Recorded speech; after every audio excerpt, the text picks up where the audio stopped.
Jesus. Just like you, we're not perfect, but we know who got Dude, It's a White Castle pizza roll? Yes. It's a does it burn your mouth like most of them do? Like where it's 40 billion degrees inside? Wait. You got onions and cheese and White Castle burger meat on the inside of this thing. It's that Kroger. But it's amazing. Where is it at Kroger? Every time I've ever been into a pizza roll, I've been biting into magma. So how did you do that? Dude. Hey Rob, I saw it on the TikTok. Of course. You saw it on a TikTok. Wait, whoa. Did you just call it the TikTok? And it's a special this week. They're $7.99 for a bag this big of them. Last night I came home. Charlotte was meeting with Michelle, so not like I was expecting her to cook or nothing. But I put these things in an air fryer. And Bianca was like, that looks interesting. Let me taste one. And she was like, oh yeah, this is it. Braylon had one. And when I say the girl inhaled it.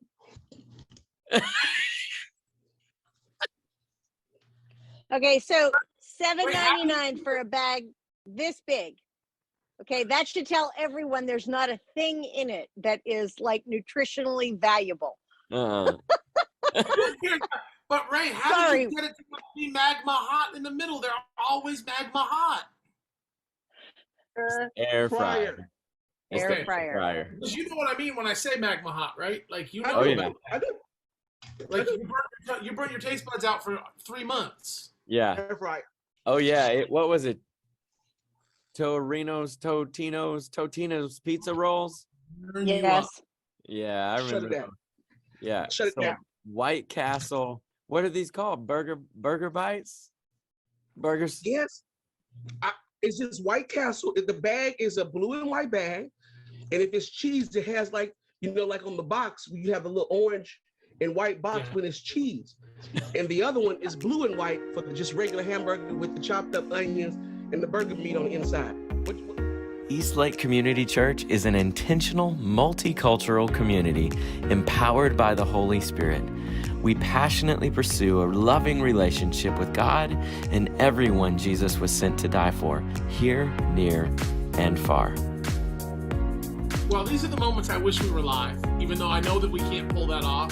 Because to have had this interaction with people coming in live, would be a lot of fun. This will be magma hot. Please make that.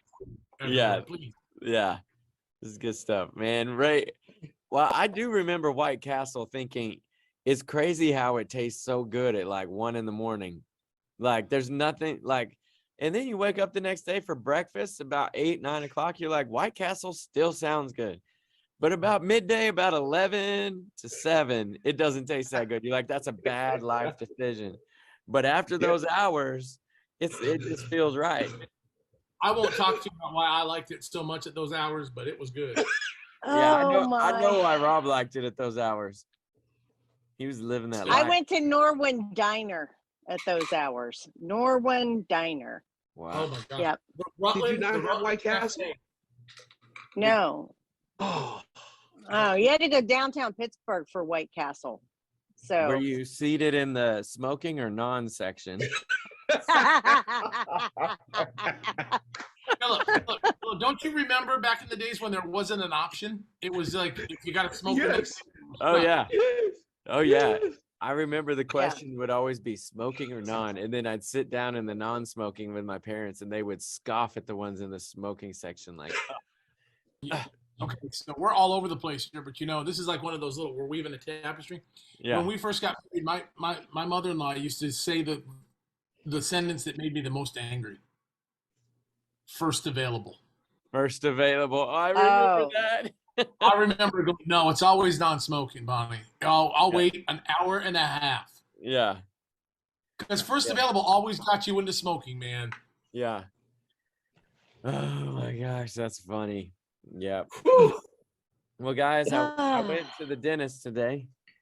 Oh, and, I have some of those. I have a Darcy couple. Darcy wasn't there to help me, but I figured out, you know what my problem was? Mm-mm. So I had sensitivity in these front bottom teeth right here, Yeah. like a lot of sensitivity. I clench. You know what that is? I'm a clench. I Like, do. I've got a bite guard to sleep at night.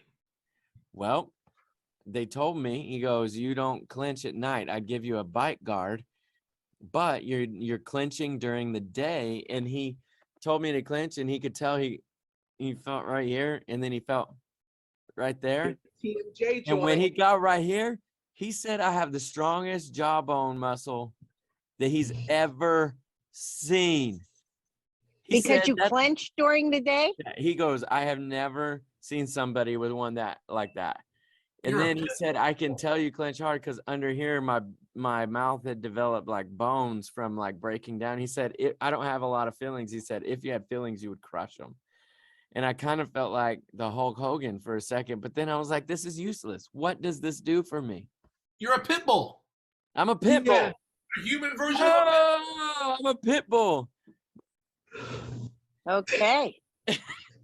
Yeah, but so then the weirdest thing is then he asked the hygienist, you guys got to come see this. So they come in and everybody, it's like a rock. I'll let Oh, you man. guys know too if you want to. It's like a science experiment. So you can crush walnuts for us at Christmas could. time. I could be the Yeah. nutcracker. It's That was good, Rob. That was good. Chili walnuts. Yeah.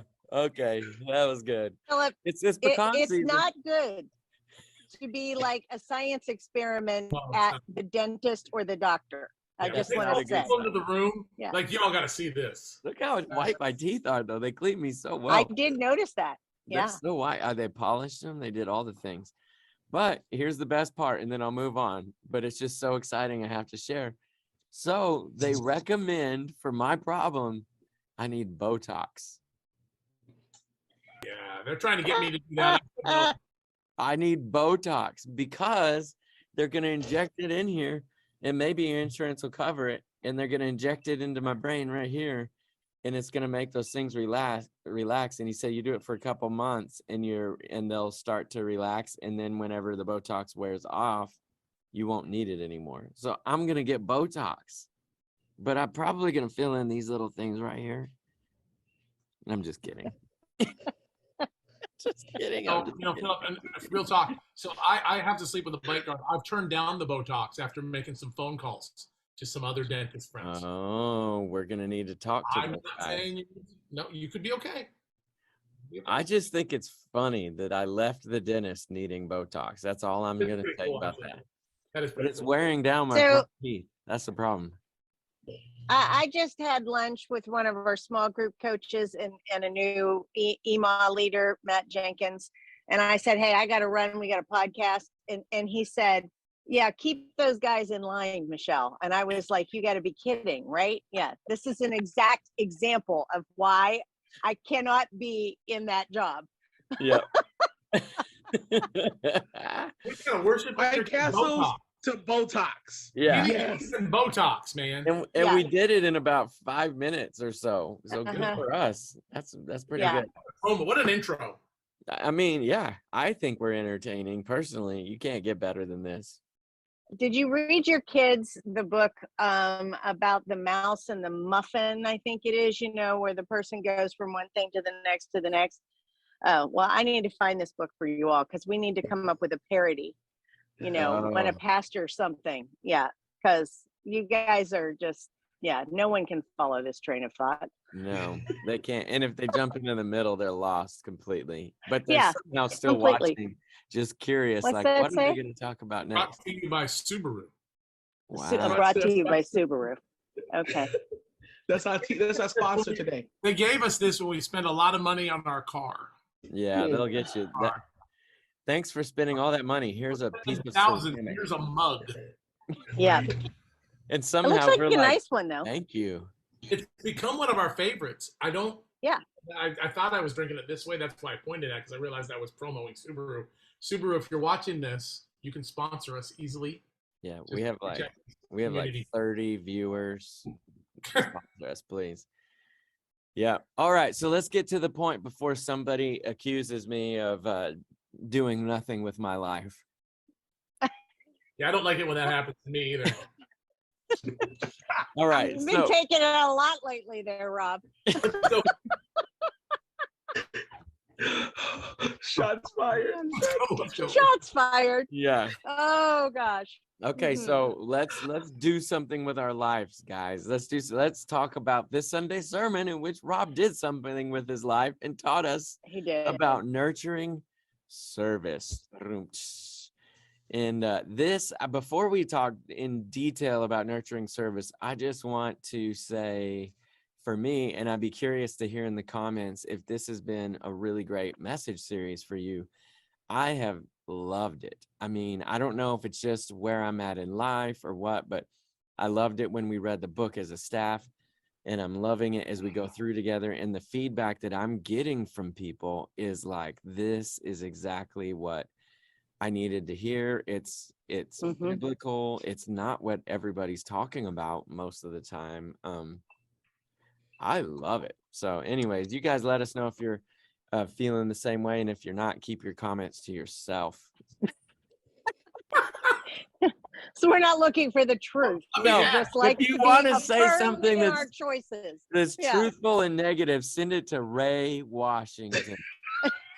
Well, Philip, I want to add to that. I want to tell you why I liked it. Because God timed this out so well. Because right in the middle of all this, we had our 25th anniversary. And Yep. actually, my favorite thing about this series is how it blanketed and bookended that amazing weekend. Mhm. And we couldn't have been talking about a more relevant topic. And no church could be talking about a more relevant topic than when they're looking to their past and trying to bring the past and the future and the present and the future together. Than to Mhm. be talking about the honest fact that we all have failings and we all fall short. Mhm. And we have to figure out how to navigate that within God's grace. God timed this perfectly. Perfectly. Yeah. He did.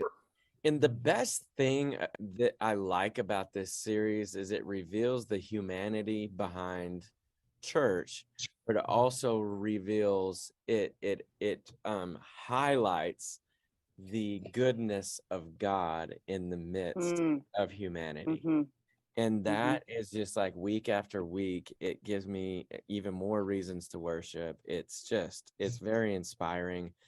And I'm just getting pumped up right now. So I'm still talking, but I'm glad that Ray is leading us through a series. Like, I'm glad that we're a church that wants to do this. Like, that makes me really excited, and it speaks volumes. So anyways, okay. So speaking of service, basically what Rob taught us was that when we do something good, we should let the whole world know, because we don't want to hide our light under a bushel. Now, y'all know that I admittedly am unclear as to what I said in the first service on a couple of occasions because God took control.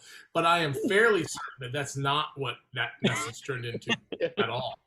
Except for that it did, because what I was trying to say was, don't be like the religious hypocrites that Jesus was calling out who were doing it simply to be noticed, but do it for him so that people will notice his goodness at work in your life that causes you to want to serve people and love them well. Mm-hmm. Yep. It's the motive behind it. Yeah. What were you going to say, Ray? No, I was going to say this. So if you look back at any of our archived messages, and if you look ahead to things that we are planning in the future, you'll see something.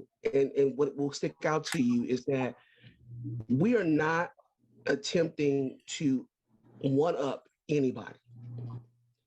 We're not doing a series based on what other people have done. We're not following some type of rubric that is given by a denomination of sorts, whichever one you want to choose. Right. I want to honestly tell you guys, we are doing our best to listen to the Lord and teach, present, and provide whatever he says we need, so that when a season happens upon us, For instance, the 25th anniversary.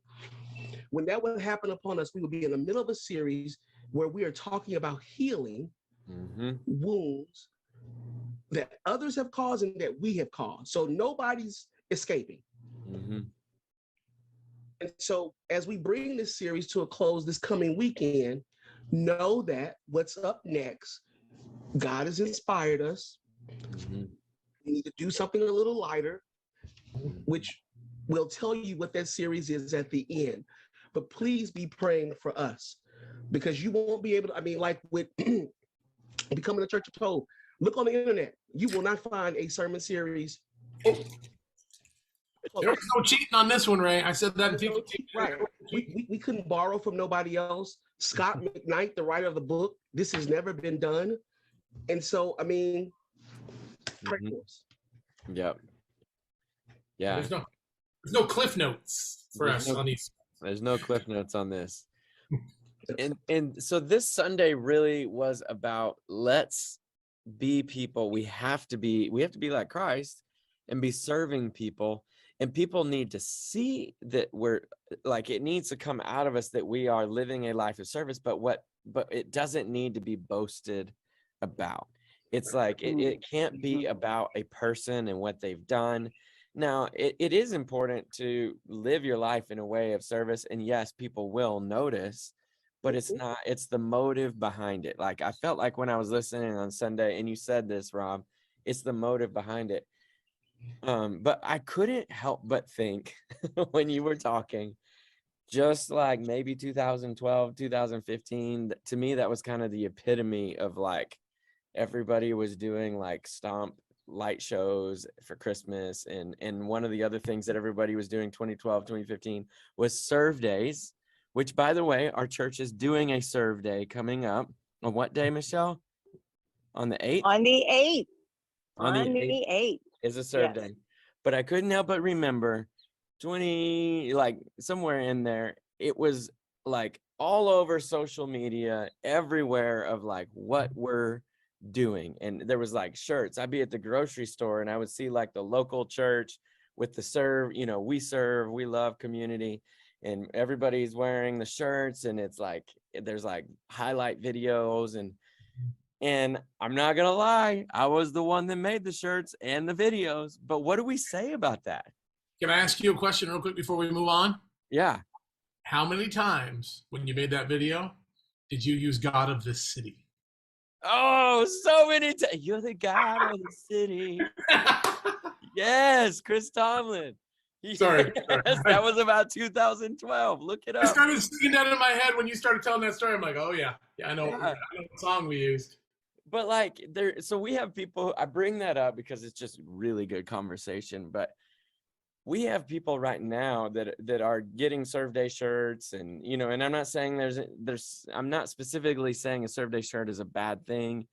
Let's just talk about it. Like, how do we approach serve day on October 8th? What is our mindset? What are we trying to do? What are we trying to avoid? What are the things we wish we wouldn't have done in the past? Let's just kind of, I don't know where to start, but what comes to mind? I mean, we have at Eastlake, before any of you were here, we have had, T-shirts on serve day. We have had signs that said Eastlake Community Church that we could put out at the places we were serving. And there's a tension there to be managed, in that we want to tell the story of God, in that we want to share what God is doing in people's lives. And so we do that. But we need to be careful that we're not saying, look at me, or look at our church, or our church is better. We should really only highlight things that are to bring glory to God, because he has blessed us in some way. And so that's why today, when we have a serve day, we probably do collect pictures, and we want to promote groups serving together and camaraderie, but we don't want to make our community feel like, oh, look at Eastlake, they're out there serving. And that's the tension. Go ahead, Ray. I was going to say, like the community is a project of ours. No, the community is not a project of for us. It is a people that we are a part of, that we simply want to show the love of God to. That's it. Mhm. We're not the great rescuers, you know. And I think Phil, the difference between what I saw, and I can only speak to my experience in those years you're speaking of at different churches than Eastlake, I was in other places, is there was this unintentional, and it wasn't the motive at the beginning, at least where I was. There was this unintentional, man, if we don't do this, God's not at work. Mm. If we don't do this, God's not going to come through. And it's like, that's the mentality that I believe was that Jesus was warning his disciples against. Because make no mistake about it, God's going to get his work done. Now, here's where we can do it the right way. And I think that we've kind of really shifted to here. And I can't speak to how it was done before I came, and I would never do that. But I think now when I look at it, we're coming from what I was trying to say on Sunday, this idea that it's coming as an outgrowth of our discipleship. It's coming as an outgrowth of our commitment to the Spirit. And we realize that if we don't go down and do that project, and God wants that project done, it's going to get done. Mm-hmm. Yeah. And it's not like we have to come in and rescue anybody, or we have to come in and do. And I think that's the mentality that scares me, you know, in perspectives, when you read When Helping Hurts, when you talk about gracism, one of the main themes is don't come in as if you're going to rescue anybody. Come in as a learner who has been sent by God to do whatever God calls you to do. And I think that's more of the shift of what we were trying to do. I think that's the church as a whole, by the way, has learned lessons from that era. Because I don't want my neighbors to think they're a project to me. I don't want my band kids that I get to hang out with and their families to ever feel like they're a project to me, because they're not. They're people that I care about. They're people that matter to me because God has sent me there to serve amongst them, not because I'm going to save anything, but because God has given me a passion. And as long as that's our motive, I think we're good, no matter where we're serving, if that makes any sense at all. That makes a lot of sense, actually. Mm-hmm. Yeah. Well, Yeah. and I feel like we have a different goal in serving than maybe we did in the past. So when we ask people to serve together, especially in small groups, we really do want it to be part of their discipleship process. And there's nothing that we would like better than for that small group to get involved with one of our partners or somebody of their choosing that is serving our community, and partner with them on an ongoing basis, where we don't even have to have a serve day, because our people have been discipled to the place where their groups are going out and doing this. We really are doing it as an event because we're trying to help people learn that this is a lifestyle they can adopt.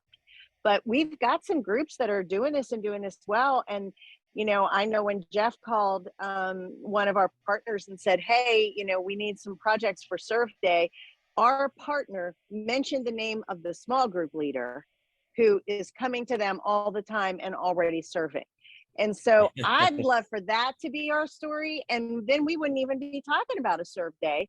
It would just be something that you do as part of community. Mm-hmm. Oh, I love that. Do you guys remember? So it was about the time I got here. So it was probably about 3 years ago. And I think I came here at the point when it was about time to do a big serve day. And we had done the big serve day where it's the church wide, everybody in, and I'm not knocking it because that's what every church was doing at that time, like all in, and it's a big day, and there are the t-shirts and there's all these different things. What was our conversation? Like, what the goal at that time? I remember the shift, the paradigm shift. And we were talking with elders, praying about it. And like, is this the right move right now? And in the big shift, it was shifting from church wide. Is that what we were doing? Yeah, Yeah. So when Rooted came, which was probably a year maybe before Rob and Ray, or maybe even 2 years before Rob and Ray, 1 year before Rob and Ray. So when Rooted came, we started intentionally trying to make what we were doing as serving part of the rhythms that we were learning as spiritual disciplines. And so moving from service being, hey, isn't this some fun thing that we do twice a year, to trying to teach our people to incorporate this in life, which I think was exactly what Rob was talking about. Mm-hmm. And so instead of doing just big, hey, church is out serving, we really started intentionally to move it into community groups where people could just make this part of their rhythm. That Go is ahead. exactly what Rob was basically leading to on Sunday too. So it's so funny because 3 years ago, this was a paradigm shift, and for all of it, for my, or at least it felt like that for me. I guess my experience was like, oh, so we're not doing the big thing where the whole church, we want everybody to just serve as a part of their discipleship and rhythm. Well, the way, so here we are 3 years later, and I remember specifically from Rob's message, him talking about it's not just serving the church, it's serving your community, it's serving as the band president, it's serving as whatever. It's actually happening. Like 3 years later, our church is doing it. Michelle, with her example of our partner, that they already are in contact with people in our church.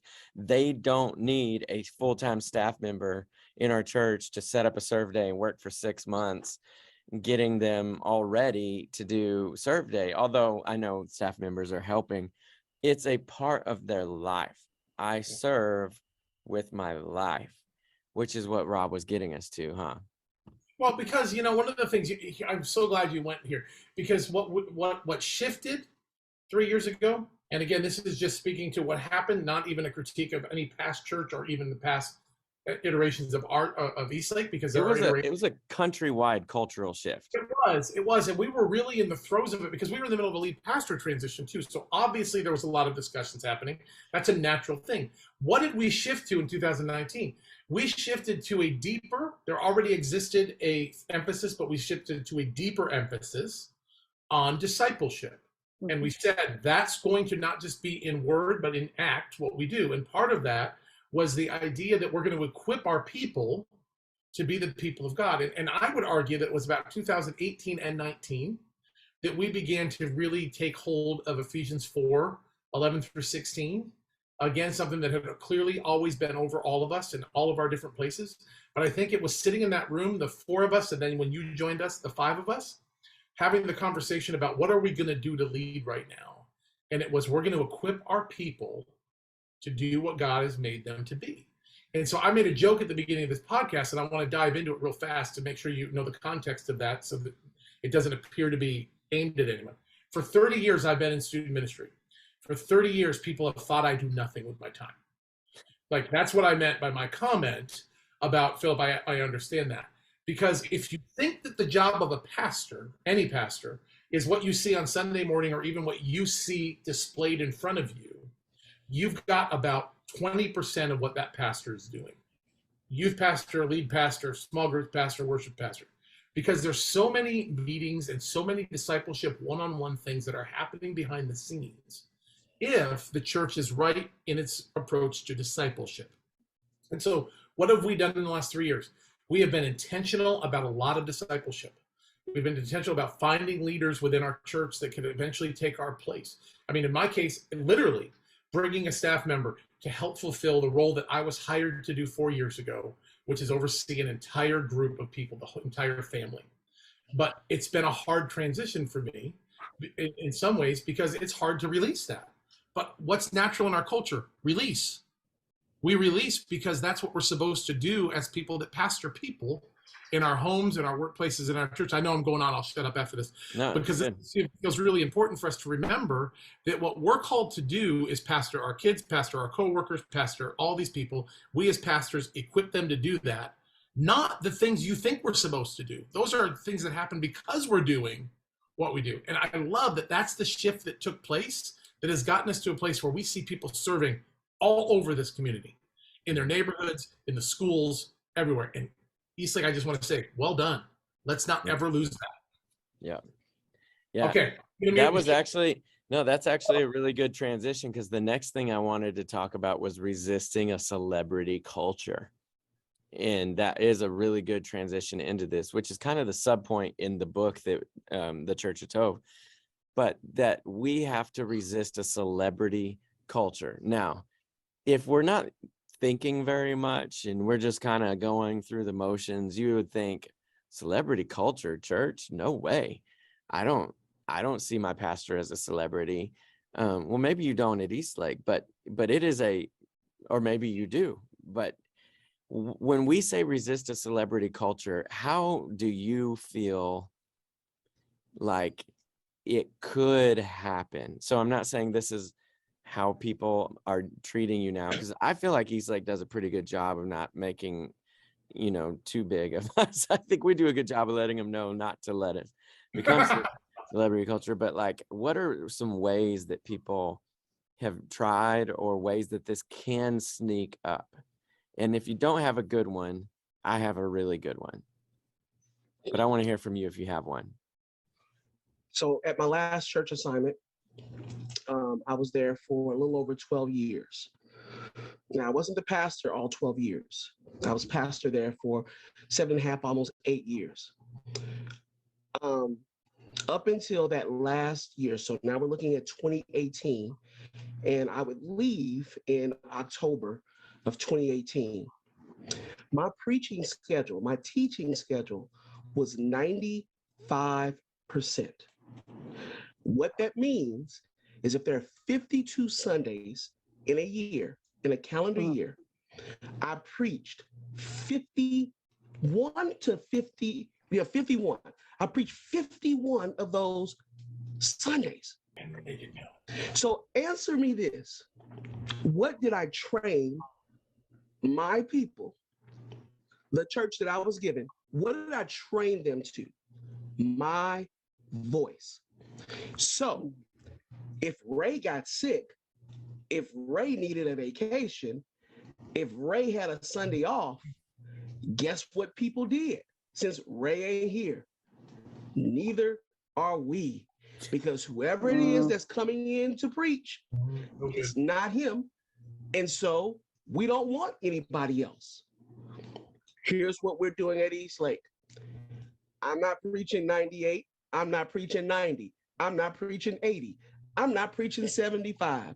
The best you're going to get out of me is 60%. Yeah. Now, drive past the church on any given random night or day that I'm there, Tuesday, Thursday, Wednesday, Friday, and what vehicle will you see? You'll likely see mine. If it's after hours, you might see mine.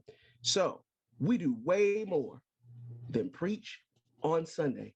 And more than anything, if we're going to have a multicultural church, you need to hear more voices than just mine, because I don't have the best perspective, nor do I own the only perspective. Ooh.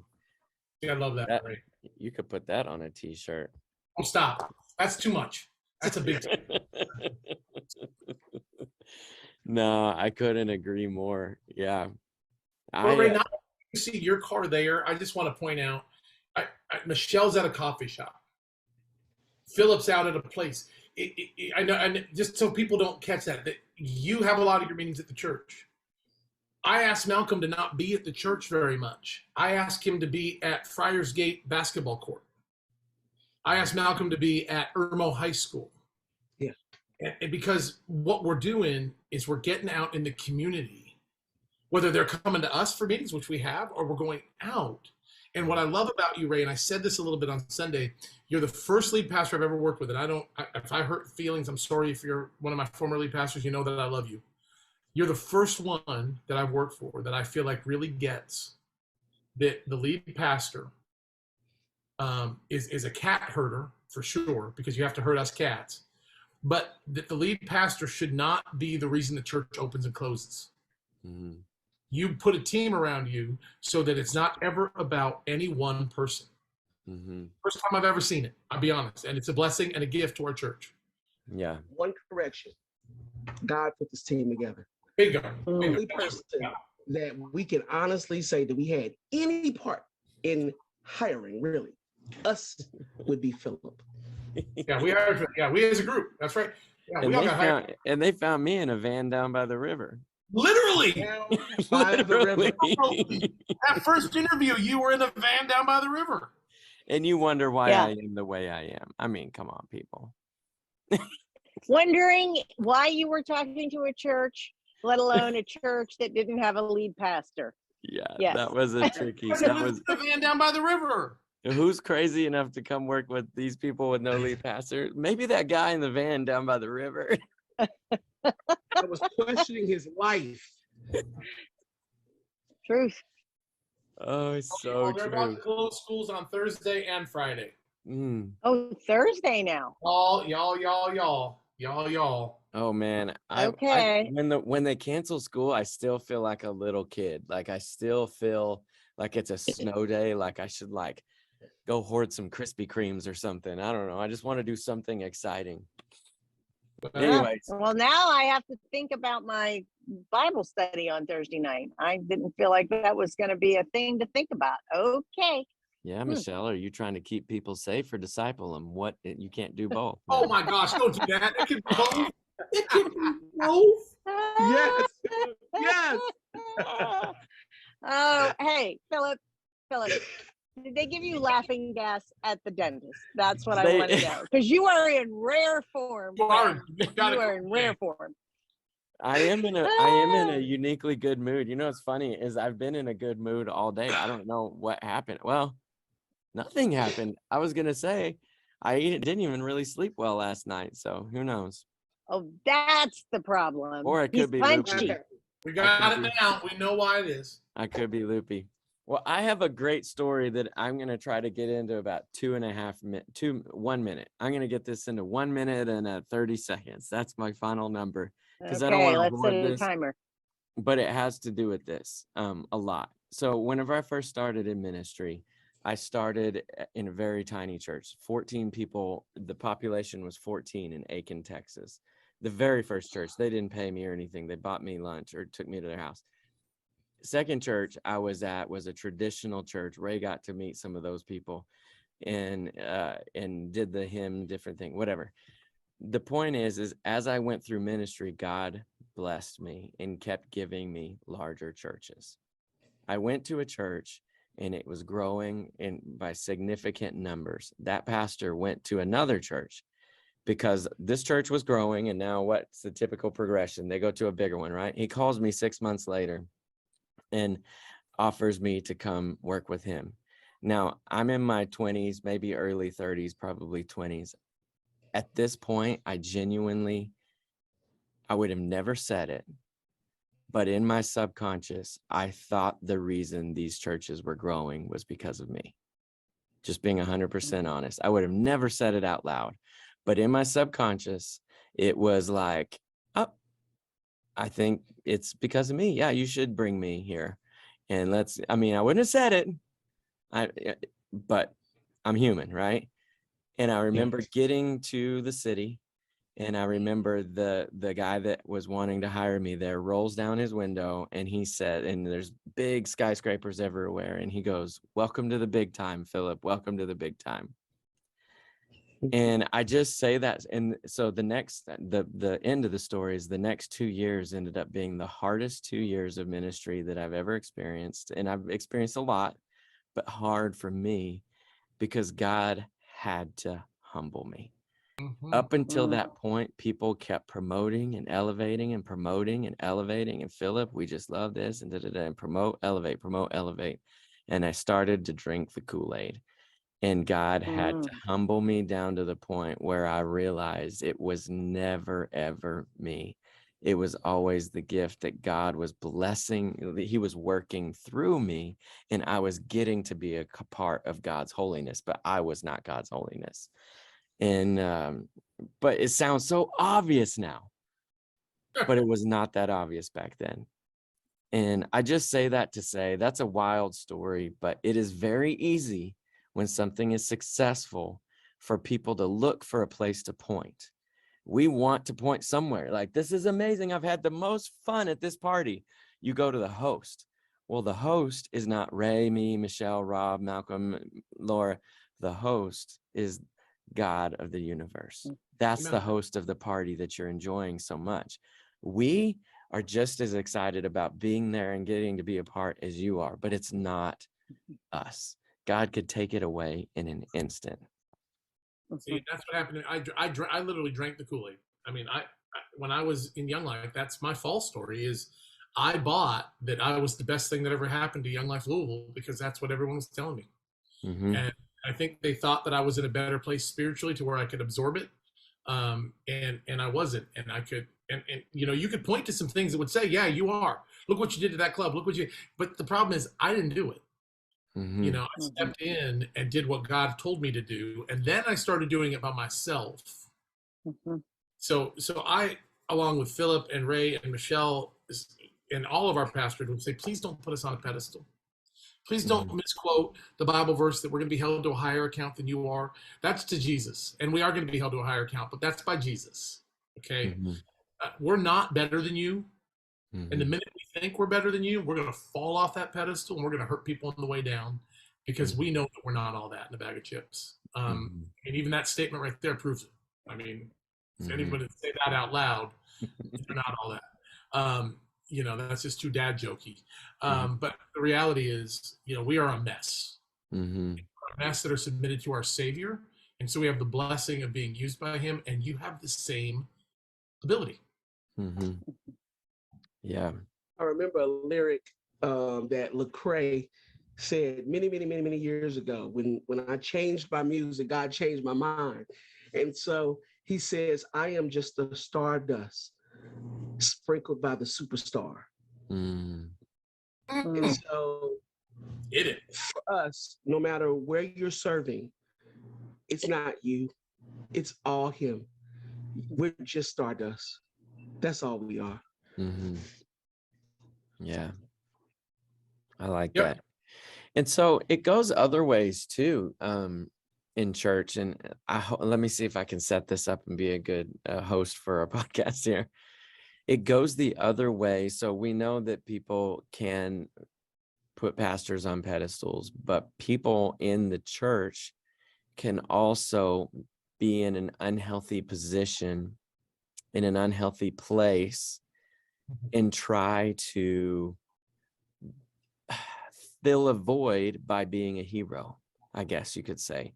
Try to, like, they serve out of an unhealthy place. And I wanted to just kind of discuss this a little bit. Like I'm going to go to the church because it's going to make me, now don't get me wrong, serving does make us feel good, but it's going to give me value. And I'll say this from a worship pastor perspective. I'm valuable because I sing a solo on Sunday. That's not true. That's not true at all. But it's very easy it's not just easy for pastors to believe the lie. It's easy for people to believe the lie. And so I want to just kind of discuss that. Have you guys encountered that? And we're obviously not like going to talk about individuals, but like, how does that play out? What is the unhealth that leads to that? So, I mean, I see that all the time when people want to get into group leadership. You know, it sometimes people want to get into group leadership because they want to be a leader or they perceive themselves as a leader. And the motivation is because they want to lead rather than serve. And so really, if you're going to be a group leader, a good one, you are going to be quiet 80% of the time, because a great group leader is a person who encourages the rest of the group to share more than they share. And so if we are wanting to lead something, whatever it is, just because we want to be able to be the mouthpiece or share all the knowledge or wisdom or thing that we've learned, soon what happens is nobody wants to follow you, because a real leader is somebody who is drawing things out of other people, not somebody who has the most to say. Or the most talent to bring to the table. I'm thinking in worship world, but different personalities and gift mixes would go different ways. I can see how just being able to sing and having that gift and be on a stage every week, I mean, that's very cool. And so I can see how, you as a young man, that could have taken you to a place that was unhealthy. But I can also see how just that average person in the church that gets to do that same thing. you know, and so a group leader is a different kind of leader. I'm sure, you know, Rob and Ray see it in other ministry areas too. Mm-hmm. How do you guys see it play out sometimes? I mean, and I think we're being careful to not like, we're not using names or anything, obviously, but just like, No. how does it play out just in general? Well, I can tell you, and I'll share a story from another church, because then in that way, if anybody putting together, it's not anyone you know if you're at Eastlake. Yeah. I've had a leader who could have been really, really good in student ministry, like really could have been one of the best. The problem was they saw themselves as the savior of every child in our group. Here's what I mean by that. They did have a lot of wisdom to bring to the table. They did have some experience. The big problem came in when it became about them as the focal point. And they were beginning to be like almost a Pied Piper of people away from their own parents. And that's where I see it the most. It's you come in with the motive of, I'm going to go help these kids because without me, they're going to have no stability in their life. And that's why I frame everything the way that I do about, if you're going to work in our student ministry or children's ministry, if you're going to work with Laura, me, or Malcolm, you're going to see the parents as the most important pastor, because that's the equivalent of what Michelle's talking about. It's the idea of get the kids to go talk to mom and dad, facilitate that, talk less, point more, point to Jesus and point to the parents. That's your job. And if you do anything else, it can be really good. And it can be really easy to fall into that trap, because some of these kids, they do need something outside of home, and they do need that extra voice. But you know, I see it all the time, and I had to ask this person to literally step away, which was a shame, because they did bring a lot of positive to the table. But that's the kind of negative that leads people away from the direction you're trying to go in.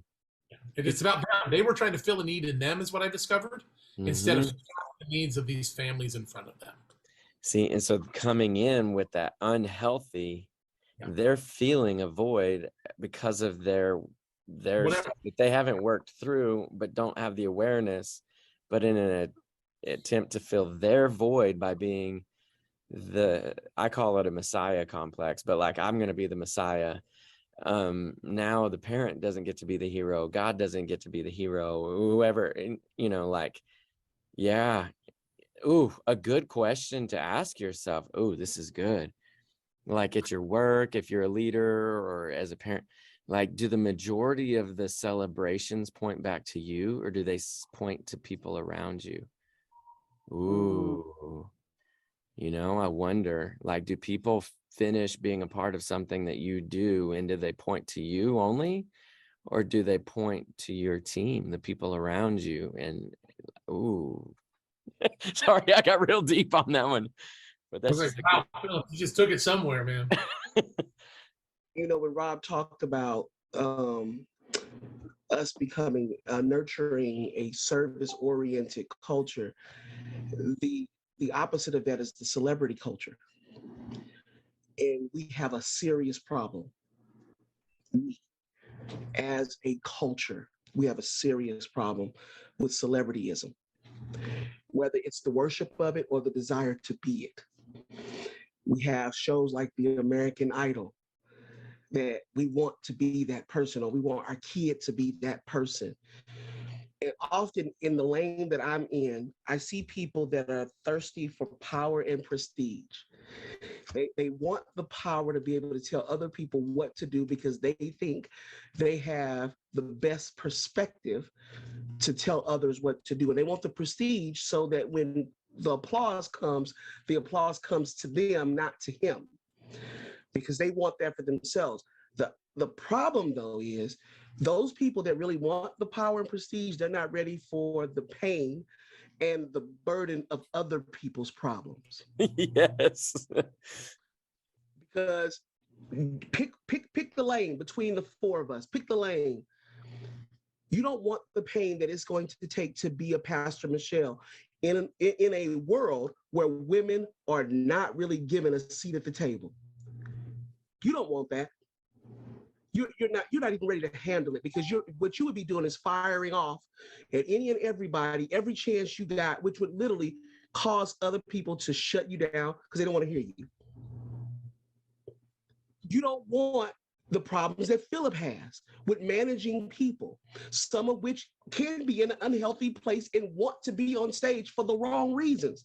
But he has to pastor them. He has to shepherd and lead them in a way that gets them to the feet of Jesus, so that whatever is actually wrong and broken, because we all have stuff in us that's wrong and broken, you don't want to be that person to have to tell people, have a hard conversation with them.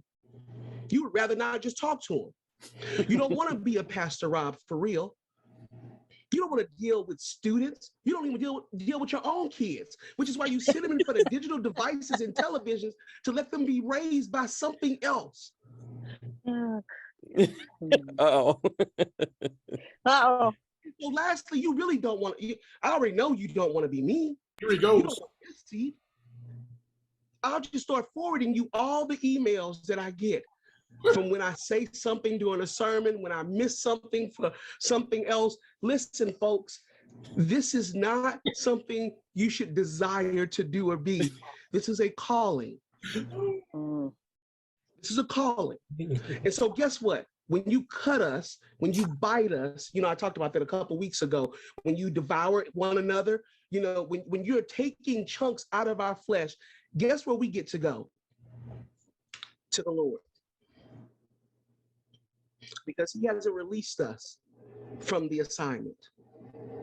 And so we have to show up with a smile on our face, arms open wide, while you got the knife going right in the side. Now, I'm not saying that's all of you. That's not, no. But it's some. And so rather, because this is what happens. If this is in the scripture.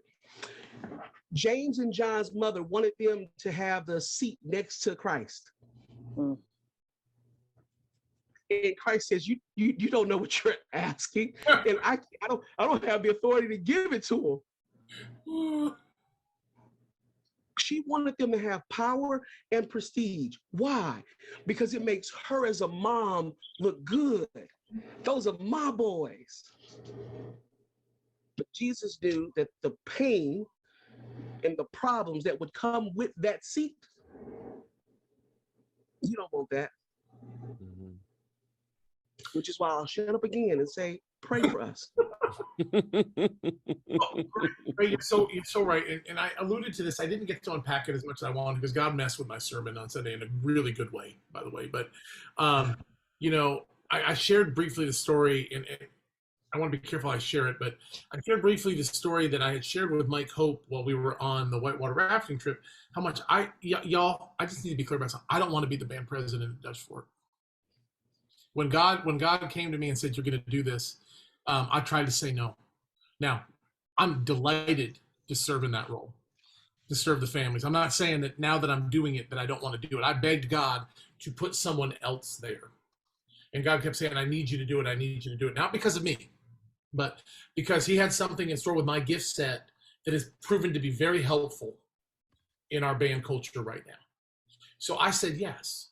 You know what I said yes to? And again, if you're from the band and you hear this, I'm probably not talking about you because I probably talked to you if this has been a problem. That's another place for me to get rocks thrown at me. Because anytime you're in a leadership position, whether it's at work, whether it's anywhere, you're really stepping into the bullseye. Now, don't hear Ray or I saying, oh, woe's us, pity us. We're just trying to put perspective on what we mean when we say step into what God calls you to. Don't do something on your own. Because if he puts you there, when the rocks come, they hurt. They hurt. But Jesus is there to tend to the wound really quickly and to lift you back up. And so please serve, but serve where God puts you. This is how it ties into my message. I'm asking you to serve in what God calls you into. Don't create something because you think you'll be cool doing it. Mm-hmm. You might even be good at it, but if God doesn't call you into it, you will fail at it all the time. Yeah. So when you're serving, you need to be serving out of a place of health and calling. It not out of a place of fulfillment of personal needs. Sometimes we don't even realize we're doing that, but we want to be serving out of a place that God's called us to do. And it's because we are, we're not trying to fill a void. We're not trying to heal ourselves. We're not trying to do whatever. I I just, man, I just have to wonder how many times we don't get that right. And I'll put myself in that list. One of the things that was, I think it was closer to the end that was said on Sunday was, if you leave a ministry or a leadership role or whatever it is that you're doing, and it falls apart, it was broken to begin with. And you were talking specifically about the church, but I'm tying it into just everything that we do in life. Like a good healthy sign of somebody serving well is not putting themselves on the platform, is not building it around them. It's serving in a way that it operates without you well still, I guess, is what I got out of that. Is that kind of what you guys got, or how did you guys feel when the statement was, if you leave and it falls apart, it was broken to begin with? I mean, I think Rob really pointed that out when he talked about, wanting to replace yourself, that's what discipleship is about. That's what parenting is about. It's unfortunate, as broken human beings, we're always looking for something to prop up that area that's broken. That's why many people get married. If you've been divorced, that's often why people get remarried. Some people have children because they think that parenting little kids is going to be fun, or that those kids are going to love them unconditionally or something like that. And just the truth is, if you get your identity from anything other than Jesus Christ, it's going to fail you, whether it's something you do or a person in your life or something you own. All those things are having your identity come from something other than God, and it just isn't going to work. Yeah, that's good. Yes. Honestly, I think we should leave it with that statement. Like that is really, really good. It sums it up extremely well. Oh my gosh, Michelle, geez, you didn't even know you were dropping. But see, by the way, just so you guys know this, Michelle will drop bombs, and it's just kind of like she doesn't even know it. Like one day I was having dinner, me and Kristen were having dinner with Michelle, and like she just told me something that was like rocking my world. But she just like said it nonchalantly, and I was like, that was like $1,000 in counseling, Michelle. You just came out with that like in 30 seconds. Please. So let's go. Yes, Let's go, Matt Jenkins. You were mission accomplished, Michelle. You did it. Okay. I don't know if he watches the podcast. He said he's working nights right now, so I don't know. I'll pass it on to him when I text him later on about something else. You have your duties. Yeah. Okay, so in conclusion, just because we have to for timing purposes, let's just say some things coming up. Serve Day, obviously, we've talked about that. And guys, go sign up right now. Go sign up, because it's one of those things where it's hard to organize if you don't sign up. If you're a parent, while you're signing up for that, going on the website, eastlakeonline.com events, which is where you can sign up for that Serve Day, look at the parent-to-parent graphic, log in there, tell us you're coming starting next Wednesday. We're going to have parent discussions about how you can be the most important pastor in the life of your child, no matter how old they are. So hear me. If you've got a senior, you can learn something. If you've got a toddler, you will learn something. And most importantly, you will learn something from each other if our discussions become as vibrant as they were at our family retreat where we did a similar format. I can't wait for that. I got a challenge for the guys, any guys that are on here, or if you share this with another guy. Here's your challenge. The ladies' retreat is next weekend. Be praying for them. Be praying for them. If your wife is going, be praying for her. If you don't have a wife, be praying for the ladies that are going on the retreat. Yes. This type of pray, not the other type of pray. Okay, pray for them. The second thing that I want you to do is this weekend sign up for the men's retreat, which is the first weekend in November. So be looking for that on Sunday for your ability to be able to sign up for the men's retreat. See if I can play this. You guys hear this? No. It's editing it out again. There's got to be a setting. You hear it?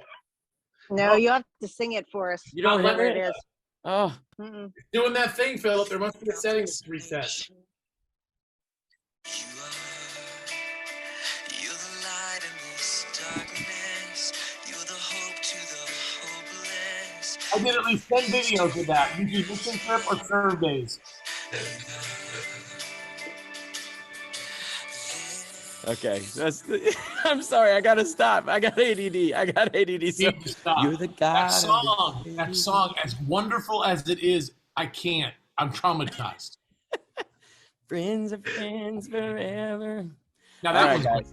We gotta leave you. Look up God of the City. Listen to it while you go to sleep, and imagine all of us 10 years ago. All right. Oh. We love all of you. We'll see you later. Yes, Bye. we do. Bye. East Lake Community Church is an intentional, multicultural community empowered by the Holy Spirit. We passionately pursue a loving relationship with God and everyone Jesus was sent to die for, here, near, and far.